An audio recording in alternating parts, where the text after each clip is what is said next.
నమస్కారం orange news కి స్వాగతం హెడ్లైన్ చూద్దాం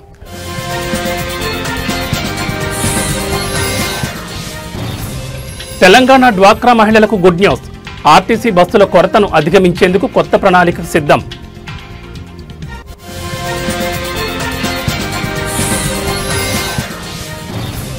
ఏపీ లిక్కర్ స్కామ్ కేసులో కీలక పరిణామం మరోసారి చెవిరెడ్డి బెయిల్ పిటిషన్ తిరస్కరణ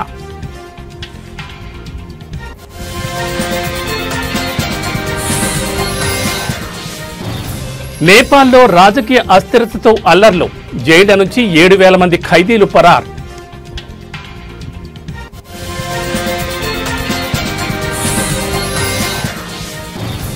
యూరియా అడిగిన రైతును అరెస్టు చేయబోయిన పోలీసులు తోటి రైతుకు మద్దతుగా పోలీసులపై తిరగబడ్డ రైతులు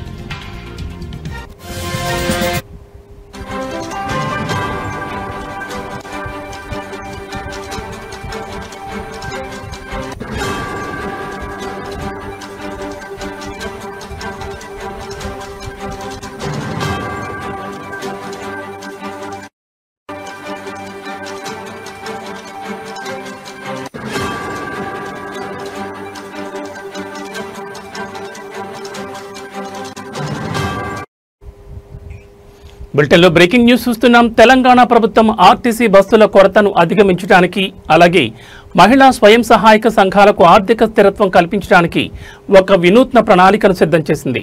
కొత్త ప్రణాళిక ప్రకారం రాష్ట్ర ప్రభుత్వం స్వయం సహాయక సంఘాలకు బ్యాంకు రుణాల ద్వారా బస్సులు కొనుగోలు చేయించి వాటిని తెలంగాణ రాష్ట్ర రోడ్డు రవాణా సంస్థకి అద్దెకివ్వనుంది. ఈ బస్సులను ఆర్టీసీ తమ సర్వీసుల్లో ఉపయోగించుకుంటుంది. ఈ పథకంలో భాగంగా ప్రభుత్వం ప్రతి బస్సు కొనుగోలుకు 30 లక్షల ఆర్థిక సహాయం అందిస్తుంది. స్వయం సహాయక సంఘాలు 6 లక్షలు జోడించి బస్సును కొనుగోలు చేయొచ్చు. ఈ విధంగా కొనుగోలు చేసిన బస్సులను ఆర్టీసీకి అద్దెకివ్వడం ద్వారా మహిళా సంఘాలకు నెలవారీ స్థిర ఆదాయం లభిస్తుంది.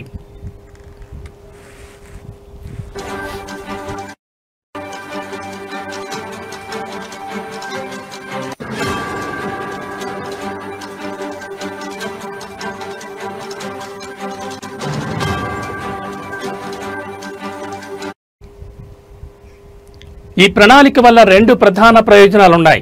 మొదటిది మహాలక్ష్మి పథకం వల్ల బస్సులో పెరిగిన రద్దీకి ఇది ఒక పరిష్కారంగా నిలుస్తుంది. ఆర్టీసీకి అదనపు బస్సులు అందుబాటులోకి వస్తాయి. రెండవది స్వయం సహాయక సంఘాలకు ఆర్థిక భరోసా లభిస్తుంది. తద్వారా వారు మరింత ఆర్థికంగా స్వతంత్రులుగా మారగలరు. ఈ పథకం మహిళా సాధికారతకు అలాగే రాష్ట్ర రవాణా వ్యవస్థ మెరుగుదలకు దోహదపడుతుందని అధికారులు భావిస్తున్నారు.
బులెటిన్లో మరో బ్రేకింగ్ న్యూస్ చూస్తున్నాం. ఆంధ్రప్రదేశ్ లిక్కర్ స్కామ్ కేసులో అరెస్ట్ అయిన మాజీ ఎమ్మెల్యే వైఎస్ఆర్సీపీ నేత చెవిరెడ్డి భాస్కర్ రెడ్డికి కోర్టులో మరోసారి ఎదురుదెబ్బ తగిలింది.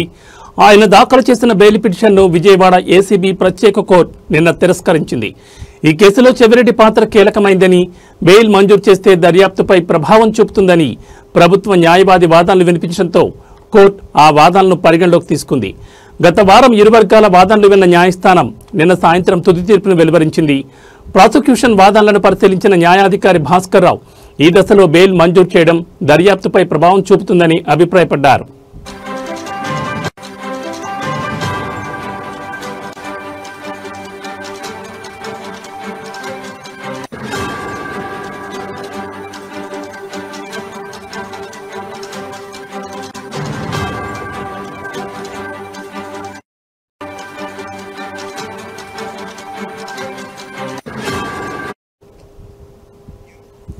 ప్రభుత్వ న్యాయవాది జేడీ రాజేంద్ర ప్రసాద్ కోర్టులో వాదనలు వినిపిస్తూ ఈ కేసులో చెవిరెడ్డి భాస్కర్ రెడ్డి కీలక పాత్ర పోషించారని పేర్కొన్నారు. గత అసెంబ్లీ ఎన్నికల సమయంలో ఓటర్లకు పంచడానికి మద్యం ముడుపుల సొమ్మును కొందరు వైఎస్ఆర్సీపీ ప్రజాప్రతినిధులకు ఆయన చేరవేశారని ఆరోపించారు. ఇటీవల సిట్ అధికారులు చెవిరెడ్డికి చెందిన సంస్థలపై తనిఖీలు చేసి పలు కీలక పత్రాలను స్వాధీనం చేసుకున్నారని కోర్టుకు తెలిపారు. కేసు విచారణ దశలో ఉండడంతో బెయిల్ మంజూరు చేయొద్దని ఆయన వాదించారు. ఈ వాదనను పరిగణలోకి తీసుకున్న కోర్టు చెవిరెడ్డి బెయిల్ పిటిషన్ మరోసారి తిరస్కరించింది. ఇంతకు ముందు కూడా ఆయన బెయిల్ పిటిషన్ తిరస్కరణకు గురైంది.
బులెటిన్లో మరో బ్రేకింగ్ న్యూస్ చూస్తున్నాం. నాణ్యమైన భోజనం అందించడంలో అధికారుల నిర్లక్ష్యం మరోసారి బయటపడింది. ఆదిలాబాద్ జిల్లా నార్నూరు మండల కేంద్రంలోని కస్తూర్బా గాంధీ బాలికల విద్యాలయంలో విద్యార్థులకు వడ్డించిన అల్పాహారంలో పురుగులు రావడంతో తీవ్ర కలకలం రేగింది. దీంతో ఆగ్రహించిన విద్యార్థులు పాఠశాల ఎదుట ఆందోళన దిగారు. విద్యార్థులకు అల్పాహారం కింద పులిహార వడ్డించారు. అయితే అన్నం ప్లేట్లలో పురుగులు కనిపించడంతో విద్యార్థులు షాకు గురయ్యారు.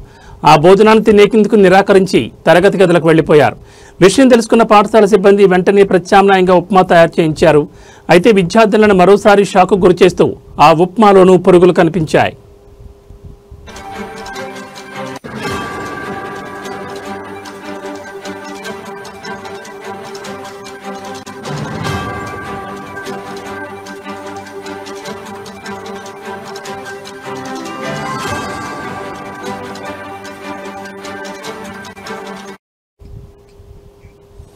దీంతో విద్యార్థులను సహనం నశించింది. వరుసగా 2 సార్లు వండిన ఆహారంలో పురుగులు రావడంతో ఆగ్రహంతో భోజనం ప్లేట్లతో సహా పాఠశాల ముందు బైఠాయించి నిరసన చేపట్టారు. తమకు నాణ్యమైన భోజనం అందించాలని, బాధ్యులైన వారిపై కఠిన చర్యలు తీసుకోవాలని పెద్ద ఎత్తున నినాదాలు చేశారు. విద్యార్థుల ఆందోళన సమాచారం అందుకున్న ఉట్నూరు సబ్ కలెక్టర్ యువరాజ్ మర్మాట్, ఇతర విద్యాశాఖ అధికారులు పాఠశాలకు చేరుకున్నారు. విద్యార్థులతో మాట్లాడి సమస్యను అడిగి తెలుసుకున్నారు. అనంతరం వంటగదిని, సరుకులు నిల్వ ఉంచిన గదిని పరిశీలించారు.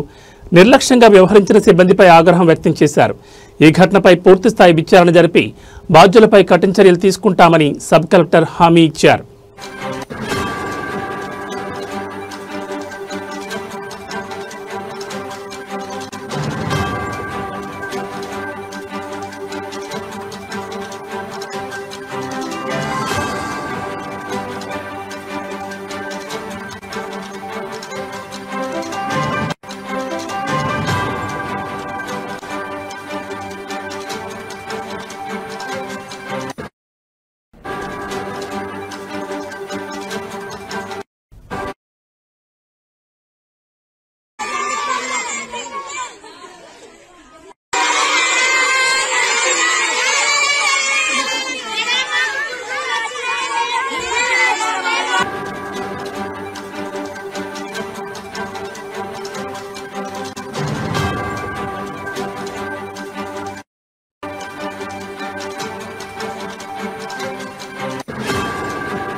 బులెటిన్లో మరో బ్రేకింగ్ న్యూస్ చూస్తున్నాం. నేపాల్లోని రాజకీయ అస్థిరత, జెన్జెడ్ ఆందోళన కారణంగా దేశవ్యాప్తంగా చెలరేగిన అల్లర్లలో 7,000 మంది ఖైదీలు జైళ్ల నుంచి పారిపోయినట్లు అధికారులు తెలిపారు. ఈ ఘటన దేశంలో తీవ్ర భద్రతా సమస్యలు సృష్టించింది. పోఖరా జైలు నుంచి 900 మంది, నవల్పరాసి జైలు నుంచి 500 మంది ఖైదీలు తప్పించుకున్నట్లు సమాచారం. అత్యంత ఘోరమైన ఘటన బాంకే జైలు వద్ద జరిగింది. అక్కడ జరిగిన కాల్పుల్లో 5 జువైనల్ ఖైదీలు మరియు 3 పోలీసులు మృతి చెందారు. ఇది దేశ భద్రతా వ్యవస్థకు ఒక సవాల్గా మారింది.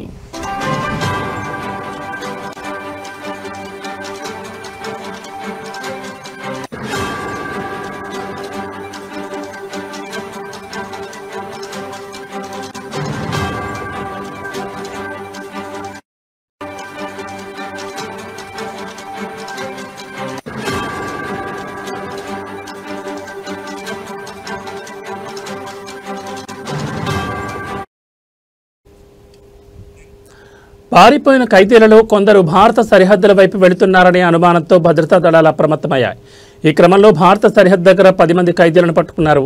ఈ గందరగోళాన్ని అదుపులోకి తెచ్చేందుకు నేపాల్ ప్రభుత్వం దేశవ్యాప్తంగా కర్ఫ్యూ విధించింది. మిగిలిన జైళ్లను రక్షించడానికి నేపాల్ ఆర్మీని రంగంలోకి దించి పారిపోయిన ఖైదీల కోసం గాలింపు చర్యలు ముమ్మరం చేసింది. ప్రస్తుతం నేపాల్లో పరిస్థితులు ఉద్రిక్తంగా ఉన్నాయి.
బులెటిన్లో మరో బ్రేకింగ్ న్యూస్ చూస్తున్నాం. సిద్దిపేట జిల్లా ఇర్కోడ్ గ్రామంలో యూరియా కొరతపై ఆందోళన తీవ్ర రూపం దాల్చింది.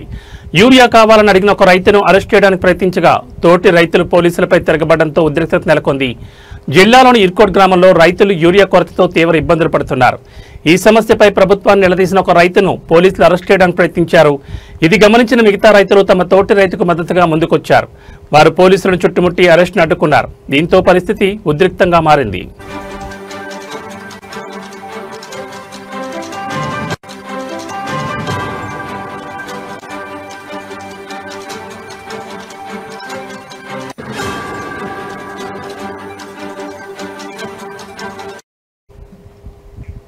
ఈ ఘటనతో యూరియా కొరతపై రైతులు ఎంత ఆందోళన చెందుతున్నారో స్పష్టమవుతోంది. సరైన సమయంలో ఎరువులు అందకపోతే పంట దిగుబడి తగ్గి భారీ నష్టం వాటిల్లుతుందని రైతులు ఆవేదన వ్యక్తం చేస్తున్నారు. ఈ సమస్యపై ప్రభుత్వం తక్షణమే స్పందించి రైతులకు యూరియాను అందుబాటులోకి తీసుకురావాలని డిమాండ్ చేస్తున్నారు. లేకపోతే ఆందోళనలు మరింత ఉధృతమయ్యే అవకాశం ఉందని హెచ్చరిస్తున్నారు.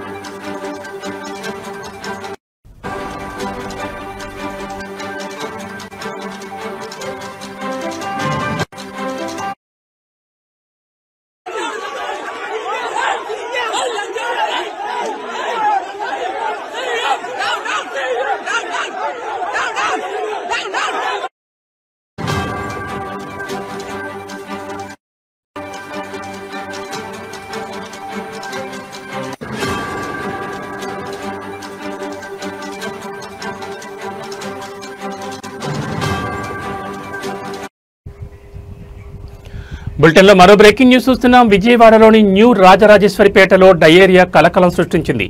2 రోజుల నుంచి వాంతులు విరేచనాలతో ప్రజలు తీవ్ర అనారోగ్యానికి గురవుతున్నారు. ఈ ఘటనలో నాగమణి అనే మహిళ మృతి చెందగా మరో 22 మంది ఆసుపత్రి పాలయ్యారు. ప్రభుత్వ ఆసుపత్రికి 16 మందిని తరలించగా మరో 6 సమీపంలోని ప్రాథమిక ఆరోగ్య కేంద్రంలో చికిత్స పొందుతున్నారు. ఈ అస్వస్థత కలుషితమైన మంచినీరే కారణమని స్థానికులు ఆరోపిస్తున్నారు. బాధితులు గత 2 రోజుల నుంచి వాంతులు విరేచనాలతో బాధపడుతున్నామని చెప్తున్నారు. ఈ ఘటనతో స్థానికుల్లో ఆందోళన నెలకొంది.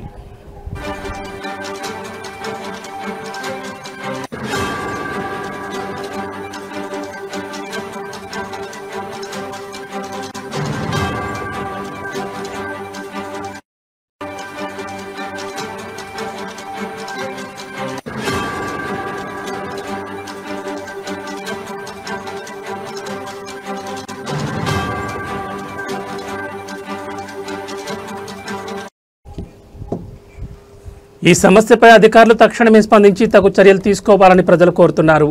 నీటి నమూనాలను పరీక్షించి కాలుష్యానికి గల కారణాలను తెలుసుకోవాలని, భవిష్యత్తులో ఇలాంటి ఘటనలు జరగకుండా చూడాలని డిమాండ్ చేస్తున్నారు. ఈ సమస్యను నివారించడానికి ఎలాంటి చర్యలు తీసుకోవాలని వీరు భావిస్తారని అడుగుతున్నారు.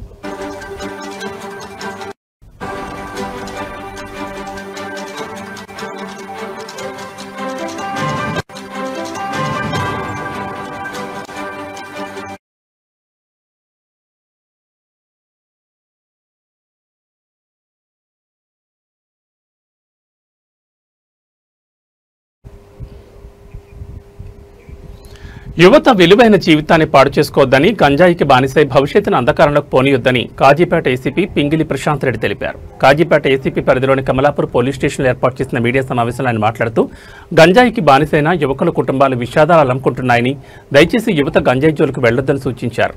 అనుమానిత వ్యక్తుల అనవసరం మెసేజ్లను టచ్ చేయొద్దని, సైబర్ నేరగాళ్ల పట్ల జాగ్రత్తగా ఉండాలన్నారు. మద్యం సేవించి వాహనాలు నడపొద్దని, ఇటీవల ప్రమాదాలు ఎక్కువగా మద్యం మత్తులో వాహనాలు నడపడంతోనే జరుగుతున్నాయని గుర్తు చేశారు. ఈ కార్యక్రమంలో సీఐ హరికృష్ణ, ఎంఆర్ఓ సురేష్ బాబు, ఎస్ఐలు వీరభద్రం, మధు పాల్గొన్నారు.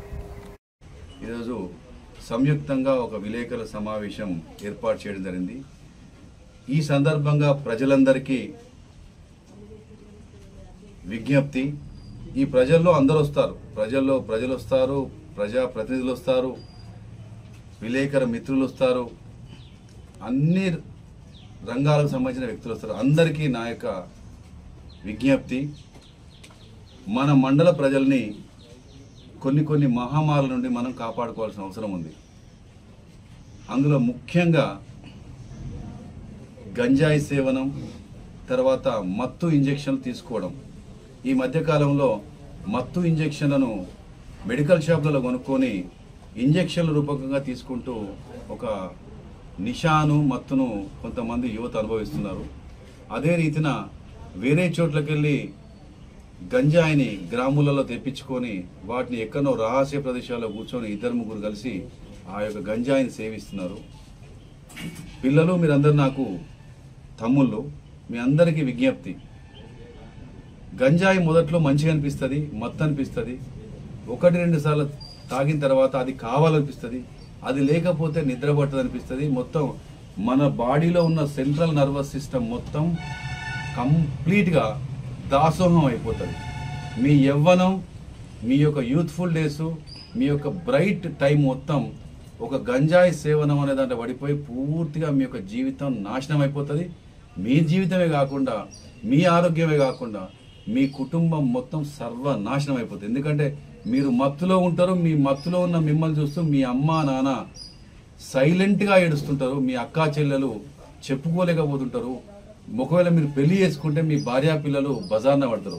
దయచేసి ఇట్స్ మై పర్సనల్ రిక్వెస్ట్, తమ్ముళ్ళైనా మిమ్మల్ని అందరూ నేను రిక్వెస్ట్ చేసుకుంటున్నా, ప్లీజ్ ఆ గంజాయి అనే దానికి దూరం ఉండండి.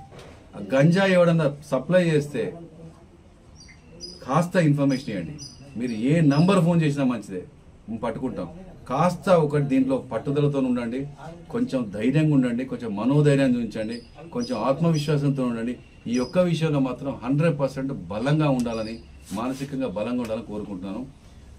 అదే రీతిగా మండలంలోని ప్రజలందరి విజ్ఞప్తి, మీ దృష్టికి తాగినట్టుగా అనిపించినా, మీ దృష్టికి అనుమానాస్పద స్థితిలో ఎవరైనా ఈ యొక్క గంజాయిని స్మగ్లింగ్ చేస్తారని చెప్పి తెలిసినా, ఎవరన్నా మెడికల్ షాపులలో ఈ యొక్క మత్తు ఇంజెక్షన్లు ఎటువంటి రిజిస్టర్డ్ మెడికల్ ప్రాక్టీషనర్ యొక్క ప్రిస్క్రిప్షన్ లేకుండా ఇస్తున్నట్టు తెలిసినా వారి యొక్క లైసెన్స్ కూడా రద్దు చేయడం కోసం మేము సిఫార్సు చేస్తాం. ఈ విషయంలో మాటిస్తున్నాం. దయచేసి ఈ విషయంలో ప్రజలందరూ గమనించండి. ఎందుకంటే మీరు చూస్తే కొంత సోషల్ మీడియా చూసినా, పేపర్ చూసినా గంజాయి ఎక్కువైపోతే పంజాబ్లో చాలా మంది యువతీ యువకులు అక్కరకు రాకుండా అయిపోయి క్రైమ్ విపరీతంగా పెరిగింది. ప్లీజ్ ఈ విషయంలో నాకెందుకులే అనుకోకండి. మీకు తెలిసిన ఏ వ్యక్తి దగ్గర ఇటువంటి సమస్య మీ దృష్టికి వచ్చినా కూడా దయచేసి రెస్పాండ్ అయ్యి బాధ్యతాయుతంగా వ్యవహరించాలని కోరుకుంటున్నాను. ఇదే కాకుండా ఇంకొకటి కూడా ఇప్పుడు ఊర్లలో పాకింది.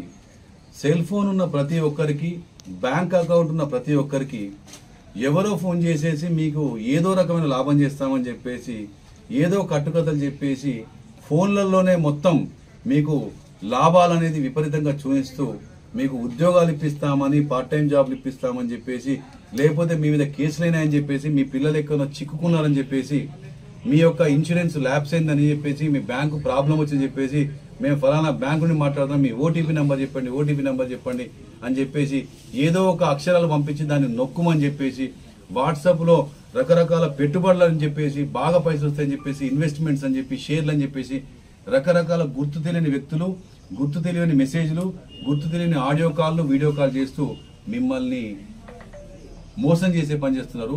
గుర్తుంచుకోండి, గుర్తు తెలియని ఫోన్ నంబరు, గుర్తు తెలియని వ్యక్తి మీకు సాయం చేస్తాము, మీకు లాభం చేస్తామన్న ప్రతి మాట కూడా బోగసే. మీ మొత్తం పైసలు పోతాయి, మీరు మొత్తం వీధిన పడే ప్రమాదం ఉంది. కాబట్టి అటువంటి ఫోన్ కాల్స్ ఏమొచ్చినా కట్ చేయండి. మిమ్మల్ని లక్షలలో కోట్లలో మీకు ఆశలు చూపించినట్టు ఖచ్చితంగా మోసం అనే విషయం నమ్మండి. అది 100% సైబర్ మోసమే. ఎక్కడ కూడా ఫోన్లలో మిమ్మల్ని అరెస్ట్ చేస్తాను, మిమ్మల్ని డిజిటల్ అరెస్ట్ చేస్తాను, మీకు ఇదైతుంది అదైతుందని చెప్పి వృద్ధులకు బెదిరిస్తారు. మీ బిడ్డలు దొరికిండ్రు, మీ కొడుకులు దొరికిండ్రు, మేము పోలీసు, మీ పేరిట ఆధార్ కార్డు దొరికింది, మీది దొరికింది. ఏమొద్దు, మీకు ఇక్కడ పోలీస్ స్టేషన్ అన్నది. మీకు ఉచితంగా 100 నంబర్ కొడితే రెస్పాండ్ చేయడానికి పోలీసులు ఉన్నారు. కాబట్టి ఎట్టి పరిస్థితుల్లో కూడా పరాయి వ్యక్తుల ఫోన్లు, పరాయి వ్యక్తుల మెసేజ్లు, పరాయి వ్యక్తుల యొక్క పలకరింపులకు మాత్రం నమ్మి మోసపోకండి. ఇంకొకటి, ఈ మధ్యన మీ యొక్క ఫోన్లు కొందరి పోతాయి, మీ దోస్తుల ఫోన్లు పోతాయి. పోగానే వాళ్ళ ఫోన్లలో వాట్సాప్ మీ ఫోను వాని చేతిలో పోతుంది. ఆ ఫోన్లో పోయిన తర్వాత అట్లా వాట్సాప్లో మీకు మెసేజ్లు వస్తాయి. ఏమని? మీ దోస్తు పంపినట్టే, మీ దోస్తు ఫోన్ వస్తుంది, మీ దోస్తు ఫోటో వస్తుంది. నాకు అర్జెంట్గా పడ్డా, ఇక్కడ యాక్సిడెంట్ అయింది, నాకు అర్జెంట్గా 10,000 పంపు, 5,000 పంపు, 20,000 రూపాయలు పంపంటారు. అవన్నీ వాళ్ళ ఫోన్ హ్యాక్ అయింది. కాబట్టి మీరు వాళ్ళ ఫోన్ చేస్తే పోదు, వాళ్ళ దోస్తులకో, వాళ్ళ భార్యకో, కొడుకో, తమ్ముడికో ఫోన్ చేసి కన్ఫర్మ్ చేసుకోండి. మీ కాలేజీలలో పిల్లల మీద, మీ పిల్లలు హాస్టల్లో ఉంటారు, మీ పిల్లలు కాలేజీలో చదువుకుంటారు, మీ పిల్లలు ఎక్కడ ఉద్యోగం చేస్తుంటారు, వాళ్ళు పట్టుబట్టరని, వాళ్ళ మీద కేసు అయిందని, వాళ్ళకి యాక్సిడెంట్